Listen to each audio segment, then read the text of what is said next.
Assalamualaikum warahmatullahi wabarakatuh. Perkenalkan, nama saya Diah Fatona dari kelas H1 NPM 112111103 akan menjelaskan tentang rasio keuangan perusahaan untuk mata kuliah manajemen keuangan.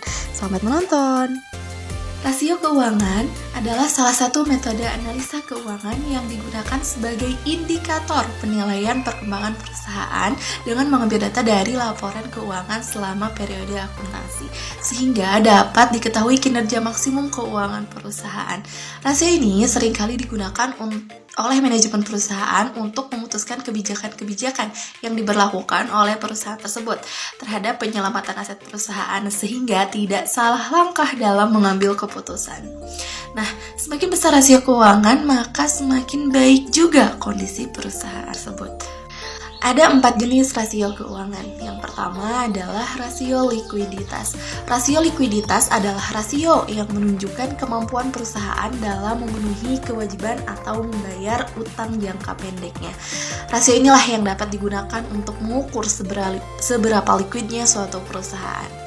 Apa sih likuid itu? Apa sih likuiditas itu? Likuiditas merupakan kemampuan perusahaan dalam memenuhi kewajiban untuk membayar utang-utang jangka pendeknya yang harus segera dibayar. Dibayar dengan apa? Dengan menggunakan harta lancar seperti utang usaha, utang dividen, utang pajak, dan lain-lain. Jika perusahaan mampu memenuhi kewajibannya, berarti perusahaan tersebut liquid. Sedangkan jika perusahaan tidak mampu memenuhi kewajibannya, berarti perusahaan tersebut illiquid. Biasanya perusahaan dengan tingkat likuiditas tinggi akan memiliki kesempatan lebih baik untuk mendapatkan berbagai dukungan dari banyak pihak, mulai dari lembaga keuangan, kreditur, maupun pemasok. Ada 3 cara untuk menghitung rasio likuiditas. Yang pertama adalah rasio lancar. Seperti yang tertera di atas, rumusnya adalah aktiva lancar dibagi hutang lancar. Yang kedua ada rasio cepat. Rumusnya juga ada di atas, aktiva lancar dikurangi persediaan dibagi hutang lancar. Dan terakhir ada rasio kas.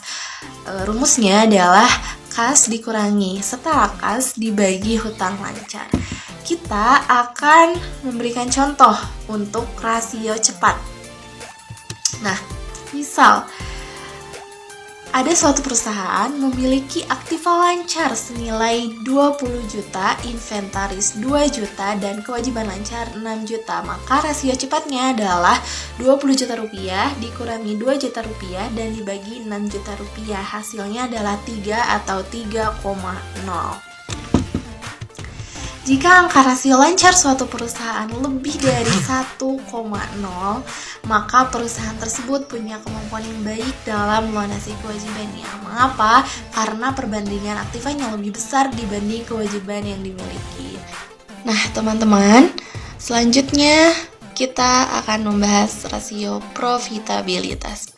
Pada umumnya, rasio profitabilitas diartikan sebagai rasio yang digunakan untuk membandingkan kemampuan perusahaan untuk menyisihkan laba dari pendapatannya. Atau dengan kata lain, digunakan untuk mengukur kemampuan menghasilkan banyak laba dari kegiatan produksi yang dilakukan. Sekarang, saya akan menjelaskan perhitungan rasio profitabilitas, yaitu gross profit margin atau GPM. Rumusnya mudah saja, yaitu gross profit margin sama dengan laba kotor dibagi pendapatan dikali 100%.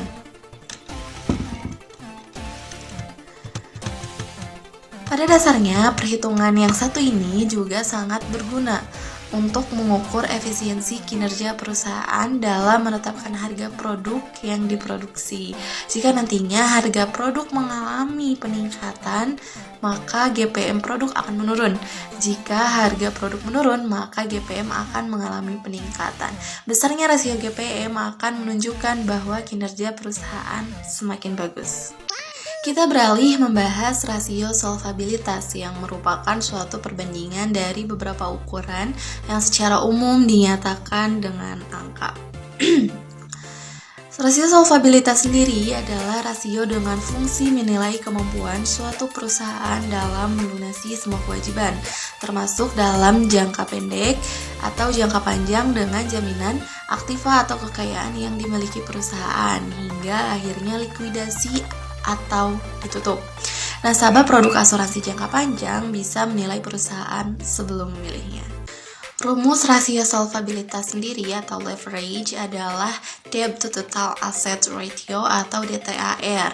Nah, rumusnya adalah DTAR sama dengan total debit dibagi total aset dikali 100%. Nah, seperti contoh di atas ya. DTAR misal nih 2050 dibagi 4.200 dikali 100% sama dengan 49%. Seperti keterangannya, sebanyak 40% dari keseluruhan kebutuhan dana dibelanjai dengan hutang atau setiap Rp100 dana perusahaan dibelanjai dengan hutang sebesar Rp49. Terakhir, saya akan menjelaskan rasio aktivitas. Untuk melihat kemampuan suatu perusahaan dalam pengelolaan aset diperlukan rasio keuangan tentu saja. Salah satu caranya adalah dengan menggunakan rasio aktivitas. Rasio aktivitas sendiri mempunyai istilah lain loh, yaitu rasio manajemen aset, rasio utilitas, dan rasio perputaran. Nah, menurut Sherman, rasio aktivitas adalah pemanfaatan aset perusahaan untuk menghasilkan profit, khususnya bagi shareholder yang telah mengeluarkan modal untuk membeli aset suatu perusahaan. Jika aset tidak dikelola dengan baik, akibatnya akan menimbulkan biaya atau beban dan menekan profit yang akan diperoleh. Begitu juga sebaliknya, aset yang digunakan secara efektif akan menghasilkan keuntungan yang optimal sehingga dapat mengontrol beban. Nah, cara perhitungan dari rasio aktivitas sendiri ada dua. Yang pertama adalah dengan cara perputaran persediaan, yaitu rumusnya harga pokok penjualan dibagi rata-rata persediaan. Lalu yang kedua adalah dengan cara perputaran persediaan at market. Rumusnya sendiri adalah penjualan dibagi persediaan. Sekian presentasi dari saya. Terima kasih telah menonton. Wassalamualaikum warahmatullahi wabarakatuh.